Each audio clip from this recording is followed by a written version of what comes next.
بسم اللہ الرحمن الرحیم۔ مولا علی کے گورنروں کے بارے میں دوسرا پارٹ ہم دیکھ کر پڑھ رہے ہیں تاکہ احتیاط رہے، ورنہ ہمیں کچھ یاد بھی ہے۔ بہرحال بصرہ میں مولا علی کے گورنر عثمان بن حنیف انصاری اور دوسرا بصرہ کے گورنر ابو الاسود دوئلی۔ مصر میں مولا علی کے گورنر محمد بن ابی حذیفہ مولا علی کی طرف سے گورنر، والی قیس بن عبادہ مالک بن حارث اشتر نخعی محمد بن ابی بکر۔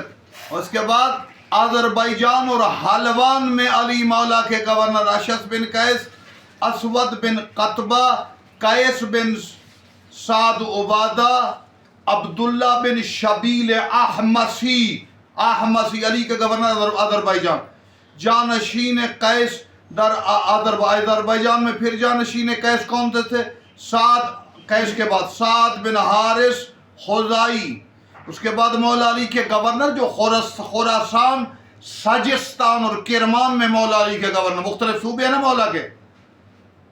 جعتہ بن حبیرہ نمائندہ والی خراسان مولا علی کی طرف سے جعتہ۔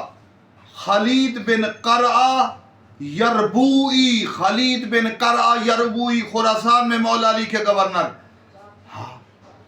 حریث بن جابر حنفی بکری یہ مولا کی طرف سے خراسان کے گورنر رہے۔